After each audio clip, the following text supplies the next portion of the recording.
қайырлы күн. Қабақ каналына қош келдіңіздер. Бүгін сіздермен ұлттық тест орталығы арнайы ұсынған бізге ақылы нұсқаның үшінші нұсқасын биология пәнінен қарастырамыз. Жалпылама мен сіздерге арнайы Google формада осы тестті тегін түрде дайындап бердім. Оны төмендегі сілтемеде немесе QR арқылы өтіп тапсыруыңызға рұқсат. Егер тапсырған болсаңыздар, біз сұрақтарды қарастырайық. Жалпы бізде бірінші сұрағымыз диабет, семіздік, кариес түрлерін емдеуге қолданатын фермент ингибитор. Бұл жерде мән беретін зат әрине кариес деген сөз. Кариес деген сөз ауыз қуысындағы фермент, әрине амилаза, лизозим, липаза, трипсин. Осы ішінде ауыз қуысына жиі бөлінетін әрине амилаза. Келесі сұраққа кеттік. ДНК-да кездесетін көмірсіз. Жалпы бізде ДНК, РНК, жалпы РНК-да кездесетін көмірсізді қалай табамыз? Жалпы міне көріп тұрсыздар. Бізде рибоза РНК-да ДНК-да дезоксирибоза.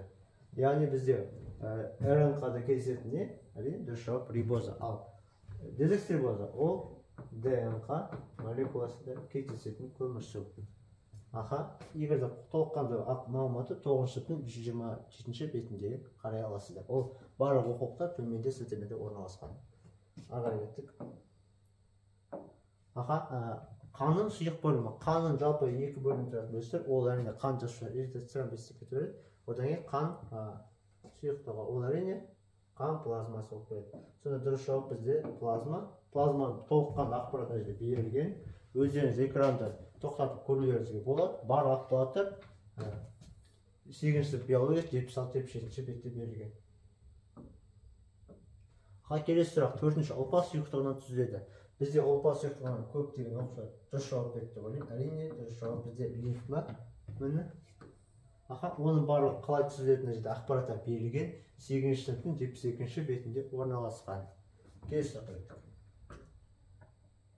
Келесі сұрақ бізде оқымай ақ теңдеулерді аэробты тыныс алу теңдеуін пайдалана отырып есептеңіз, егер 3 молекула глюкоза ыдыраған кезде судың молекула саны. Жалпы бізде міне 73-74 бетте реакция көрсетілген міне. Жалпы сонда бір көмірсу ыдырағанда 6 су бөлінеді. Сонда 3 көмірсу ыдырағанда 6-ны 3-ке көбейтесіздер, 18. Мына жерде ат керек болса да 3-ке көбейтеміз. Шамамен мына жерде 18, бір ойда 9, 100. 108 атайып бөлінді, мына жерде 18 H2 ол бөлінеді. Сонда 18. Егер 4 болса, мысалы үшін жерде 4-ке көбейтесіздер. Санын әртүрлі ауыстырып отырасыздар. Ал біз келесі сұрақ. Келесі сұрақ. Анаэробты оттек тыныс алудың соңғы өнімі. Ол жалпы реакциясы міне 9-ші сыныптың 74-ші бетте көрсетілген. Жалпы міне. Яғни анаэробты ыдырауда осы барлық ақпараттың 9-ші сыныптың 74-ші беттен қарай аласыздар. Келесі сұраққа кеттік. Жалпы келесі сұрақ бізде нефронның кеңейтілген бөлігі болудан шатаспайды деп ойлаймын. Әрине дұрыс жауап бізде Боуман капсуласы болып табылады. Міне. Нефронның кеңейтілген бөлігі капсула демейді. Яғни дұрыс жауап Боуман капсуласы ақпараттар 9-ші сыныптың 8-ші бетіне қарай аласыздар. Келесі сұраққа кеттік. Келесі сұрақ бізде ағзада жетіспеуінен цинк ауруы дамитын витамин. Бізде жалпылама витаминдерді қарасаңыздар, міне С дәруменінен цинк дамиды. Ал келесі дәрі аурулар көрсетілген барлығы. Бүкіл ақпараттарды 9-ші сыныптың 65-ші бетінен қарай аласыздар. Мен ары кеттім. Жалпы келесі сұрақ бізде жоғары дәрежелі аэробты төзімділікке ие. Жалпы бізде бұлшықеттің 2 түрі тұр. Міне тонустық бұлшықетті жоғары дәрежелі аэробты нұсқа, ал жылдам талшықтар төменгі аэробты төзімділікке ие. Мен сонда мынау дұрыс жауап осы, ал мыналарға төмен. Ақпараттарды 10-ші сынып биологиясы 1-ші бөлімі 2-ші беттен қарай аласыздар. Ары қарай кеттік. Ары қарай бізде аналық жыныс гормондары. Аналық жыныс гормондары ішкі секрециялық қызметіне жатады. Ішкі секрециялық қызметіне және экстрадиол және міне прогестерон жатады. Дұрыс жауап. Ал сыртқы секрециялық қызметіне әрине бұл жұмыртқа жасушасын түзу. Ақпараттарды 9-ші сынып 200-203-ші беттен қарай аласыздар. Келесі сұраққа кеттік. Келесі сұрақта бізде микробтарды басып тастауға немесе өлтіріп тастауға қабілетті микроорганизм қасиетті әрине бұл антибиотик. Тоқталмай ақ қойып. Келесі сұраққа кеттік 12-де. Тұқым қуалаушылық ақпарат жазылған ДНК бөлігі. Бұл ген тоже, бұған тоқталмай ақ қойып. Эволюциялық палеонтолог дәлелдемелер. Бізде палеонтолог дәлелдемелер міне екі дәлелдемесі тұр. Міне өтпелі формалар және филогенездік, бұл ақпаратты 102-103 беттен қарайсыз. Өтпелі формалар, толыққан ақпараттарды ағырып қарап жатасыздар өздеріңіз. Келесі жаққа кеттік. Келесі жақта бізде минералды тыңайтқыштар. Бізде минералды тыңайтқыштар ене тұр. Толыққанды. Міне барлық минералдар ал органикалық тыңайтқыштардың бәрі бұл. Органикалық тыңайтқыштар. Ол тірі заттан құралған көбінесе. 7-ші сыныптың 76-77 бетте толыққанды оқи жатасыздар. Келесі жаққа кеттік. Келесі жақта бізде жер бетінде тіршілік қалыптасуының алғашқы кезеңі. Жалпы міне кезеңде тұр. Бірінші кезең тіршіліктің қалыптасу кезеңі тұр. Міне абиогендік синтез болып тұр. Міне абиогендік синтез. Тіршілік қалыптасу кезеңінде толыққанды ақпаратты 109-103-13 беттен қарай аласыздар. Оны барлық кете береді ақпараттар. Келесі сұрақ бізде хромосомалық аурулардың пайда болу себебі мүмкін. Жалпы эволюция қалыптасу кезеңі кариотиптің өзгеруі, яғни дұрыс жауап кариотип. Мұны оқулықтың 10-2 бөлімі 75-ші беттен ақпараттарды ала жатасыздар. Келесі сұраққа кеттік. Келесі сұрақ бізде затты мембрана арқылы тасымалдаушы нәруыз көмегімен тасымалдаушы. Бұл әрине міндет пассивті унипорт. Міне пассивті симпорттар, пассивті симптомдар. Толыққанды ақпараттар 10-ші сынып 1-ші бөлім 162-ші беттен қарай аласыздар. Келесі жаққа кеттік.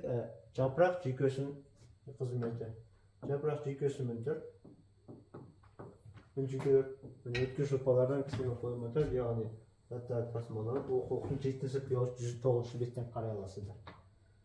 Келесіне кеттік. Бір канониум шеңбері бар омыртқалы, әрине бұл балықтар. Бір шеңбері.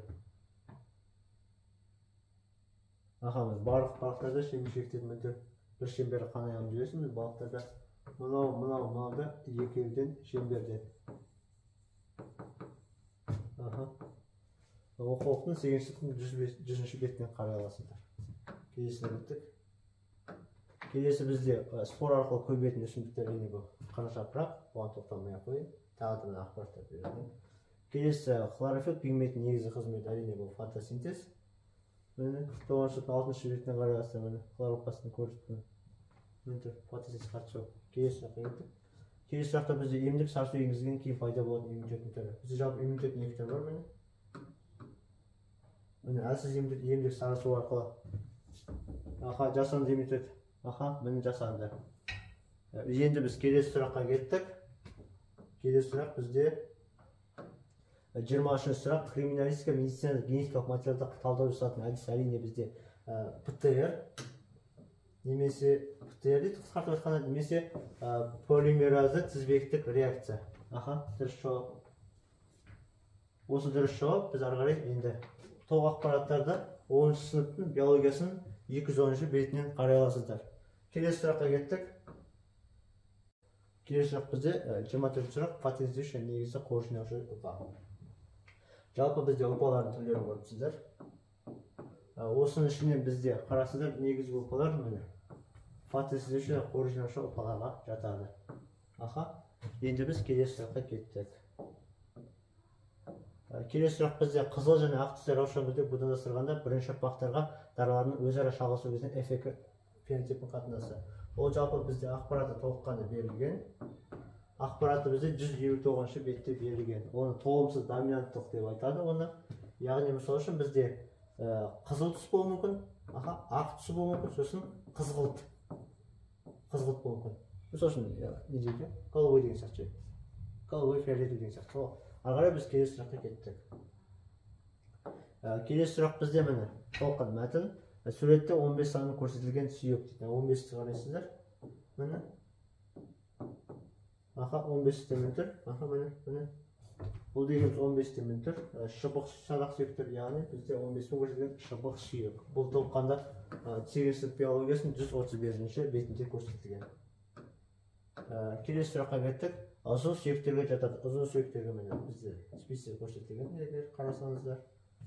міне ұзын сүйектердің барлық ақпарат берілген. Сонда тоқпан жүк, ортан жүк ақпараттарды сегірсіп 131 бетін қарай аласыздар. Ұзын сүйек, міне қысқа сүйектер. Келесіне кеттік. Келесі сұрақ бізде суретте құрылысы бойынша 1, 3, 4, 7 сандармен көрсетілген сүйектер. Бізде 1, 3, 4, 7. Жап қараңыздар. 1, 3, 4, 7. Бұлардың барлығы бізде немене? Жуан. Яғни бізде жалпақ сүйектер. Аха. Келесі сұраққа кеттік. Келесі сұрақ бізде суретте иық белдеуін құрайтын сүйектер көрсетілген. Бізде жалпы иық белдеуімен бізде бұғанамен не құрайды мөлтір? 2 мен 3. Яғни бұғанамен жауырын. Осы ақпарат. Толыққан ақпарат мен 131 беттен қарай аласыздар. Келесі сұраққа кеттік. Келесі сұрақ бізде нәрестенің бас сүйектерінің арасында шеміршектік бөлігі, әрине бұл бізде не деп аталады міне? Еңбек деп аталады. Оны 137-138 беттен қарайсыздар. Біз келесі әрекеттік. Келесі сұрақ бізде нейронның типтерінің құрылысымен сәйкестендіреді. Әрине мөлтір. Нейронның типтері жалпы бізде биполяр, мультиполяр, униполяр. Мультиполярға жазылған. Мультиполяр мөлтір.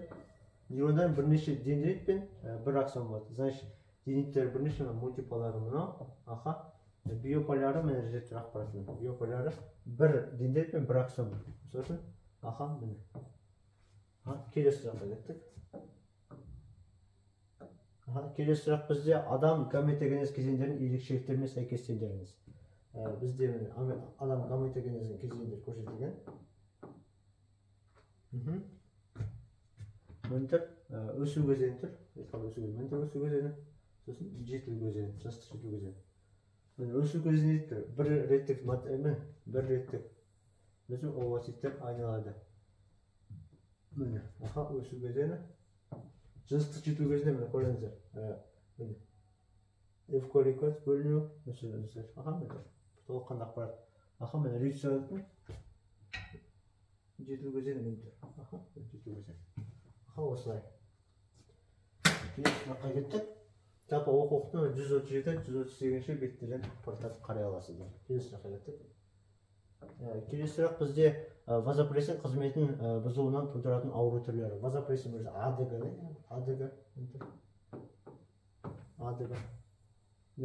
дейді. Оны бізге қараңыздар. Гипофункциясы қансыз диабетін жетілдіру функциясы. Ал гиперфункциясы Пархон синдромы. Ол туралы жерде жазылған. Пархон синдромы жазылған. Толыққан ақпаратты 209-211 беттердің биология 11 сыныптың бірінші бөліміне қарай аласыздар. Келесі сұраққа кеттік. Келесі сұрақ бізде асқорты ферменттері қызметтерімен сәйкестендіріңіз. Жалпылама бізде мөлтір қызметтері. Егерде ең бірінші амилаза дейді. Амилаза әне көмірсіздің жетір. Амилаза мөлтір. Сосын көмірсулар, крахмалдар міне глюкозаға дейін ыдырайды. Значит, крахмалда глюкозаның амилаза міне. Пепсина жете тұр. Пепсин. Пепсин жете тұр. Нарозарды міне. Нарозарды әмешқылдарын ыдыратады. Пепсин міне. Келесі сұрақ еттік. Толыққан ақпараттар міне 47-48 беттердің 9 сынып биологиясын оқи аласыздар. Келесі сұрақ бізде тыныс алу мүшелерінің ағзаларымен сәйкестендіріңіздер. Жалпы өте оңай деп ойлаймын. Барлық ақпараттарды қарайсыздар. Жебезек пен тыныс алатын әрине балық, ауа қапшықтарымен тыныс алатын әрине құс. Толыққан ақпараттар 7 сыныптың ақпараттарды қарайсыздар. 124-124. Келесі сұрақ бізде. Келесі сұрақ өсімдіктердің қозғалу реакциясы. Мөлтір жалпы қозғалу реакциялары. Таксис, трапезм, Настя, сонда міне таксис, трапезм болып табылады. Келесі сұраққа кеттік біз. Келесі сұрақ бізде мидың құрылысы 2, 3, 4 сандармен көрсетілген ми бөлімдері. 2, 3, 4 дұрыс жауабы әрине мөлтір. Біз көрсетейін дұрыс жауабын. Мишық, сопақша ми көпірі. Мишық, ми көпірі. Сопақшаны. Екі жауап.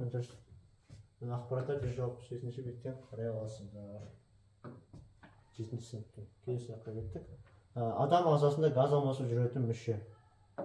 Әрине бұл өкпе, белгілі бұл. Қатты оқымай қойып, 7-ші 28-ші беттерін өздеріңіз қарай жатасыздар. Келесі сұрақ бізде жануар ұлпалары. Жануар ұлпаларында сіздерге көрсетілген жалпылама. Айтқа жануар ұлпа. Бұлшығы, дәнекер, эпителий, ахамайды. Міне. Келесі сұраққа кеттік. Соңғы сұраққа. Жыныс пен тіркестің белгілері тұқым қуат типтерінің белгілері мінтір. Жалпылама белгілері мінтір. Барлық толыққанды ақпараттарды онысы біледі. Қатты тоқтамай қой, өздеріңіз оқып жатасыздар. Жалпы назарларыңызға рахмет. Каналыма тіркеліп лайк басыңыздар. Бұл менің жұмысыма көмектеседі. Келесі бейне сабақта жолыққанша ұбт-дан жоғары 50 балл жинаймын. Рахмет.